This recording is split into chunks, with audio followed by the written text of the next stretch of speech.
In our final talk on monopoly, we're going to discuss the costs of monopoly, but also the potential benefits.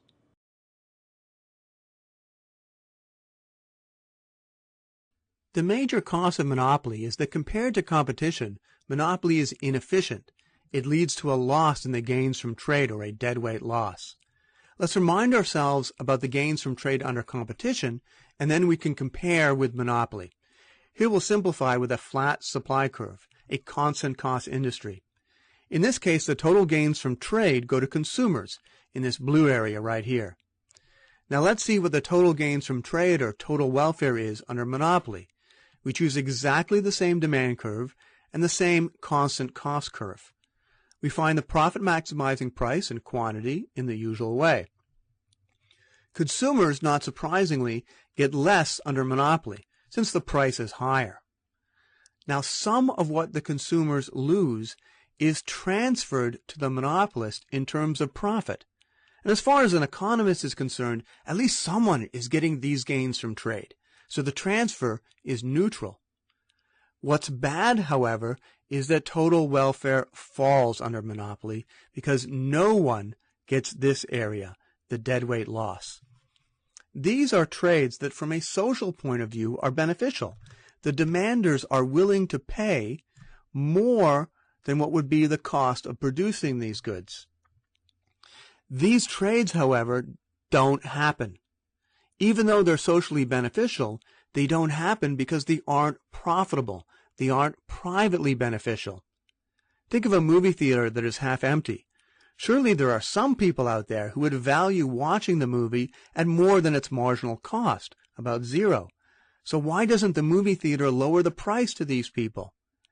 Because to do so, it would have to lower the price to everyone, and that would reduce total profits. So the basic lesson is this. Consumers buy a good so long as the value to them exceeds the price. Under competition, price is equal to marginal cost, so consumers will buy every unit such that the value to them is greater than the marginal cost.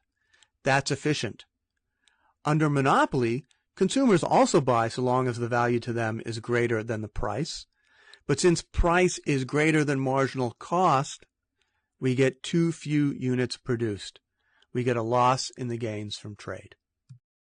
Let's remind ourselves what deadweight loss looks like in practice. GSK prices Combivir at $12.50 per pill. The marginal cost is 50 cents.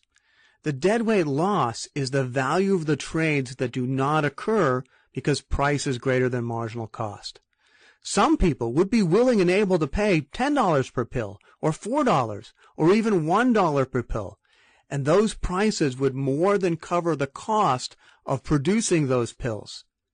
But those trades don't occur because they aren't profitable to GSK. Many monopolies around the world are born of government corruption. In Indonesia, Tommy Soeharto, the president's son, was given the highly profitable clove monopoly.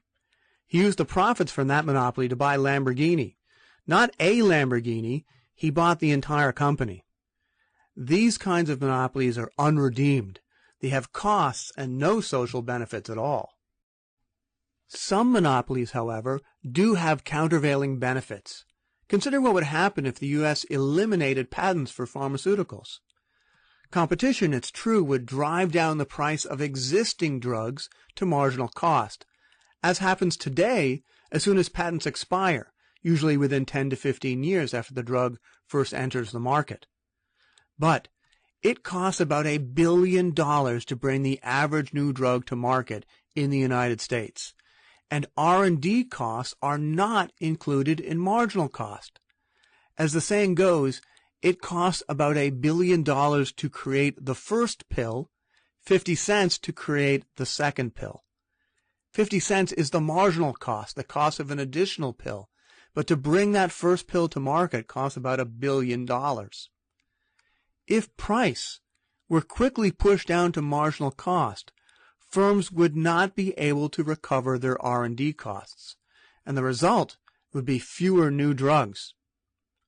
Once the drug is created, the patent, the monopoly, creates inefficiency. We get too few units produced. but the patent increases the incentive to produce the new drugs in the first place. So there's a trade-off. More monopoly reduces static efficiency, the quantity produced, but can increase dynamic efficiency, the incentive to do research and development. This trade-off applies to other goods with high development costs, not just pharmaceuticals. Information goods, goods like music, movies, computer programs, new chemicals, new materials, new technologies. These typically have high development costs and low marginal costs of production, and that suggests there may be possible benefits to patent or copyright protection. More generally, for these types of goods, there's a policy trade-off which we always want to keep in mind. That is, lower prices today may generate fewer new ideas in the future. Nobel Prize-winning economic historian Douglas North, for example, has argued the failure to develop systematic property rights in innovation up until fairly modern times was a major source of the slow pace of technological change. Is there a better way of navigating this trade-off? Perhaps. Suppose if the government bought up a pharmaceutical patent for its total monopoly profits, and then they ripped the patent up. Competitors would enter and drive the price of the drug down to marginal cost. Thus, we would have static efficiency. At the same time, since the government was paying firms their monopoly profits, we would still have lots of incentive to do research and development, dynamic efficiency. Thus, we could have the best of all worlds. Of course, there may be some downsides as well. Higher taxes to pay for the patent also have their own deadweight loss, and it might be difficult to say exactly how much a patent is worth, and there could be possible corruption. Nevertheless, this is an idea worth thinking about and perhaps worth experimenting with. Prizes are another way of navigating the trade-off.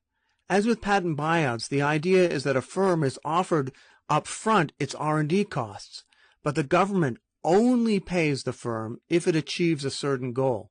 And if that goal is achieved, the technology goes into the public domain and can be used by anyone. Spaceship One, for example, won $10 million for being the first privately developed manned rocket capable of reaching space and returning in a short period of time. And prizes are being used more often. The government set up a prize for better light bulbs, for example, and that worked quite well. There's also a third way of navigating the trade-off. You may have noticed, for example, that so far we've assumed that the monopolist must charge the same price to everyone. But is this necessarily true? In some cases, the monopolist can charge different prices to different people, price discrimination. As we'll see in the next chapter and set of lectures, price discrimination explains a lot about how products are priced, and it also has some costs and some benefits, which we'll be discussing. See you then. Thanks. If you want to test yourself, click Practice Questions. Or if you're ready to move on, just click Next Video.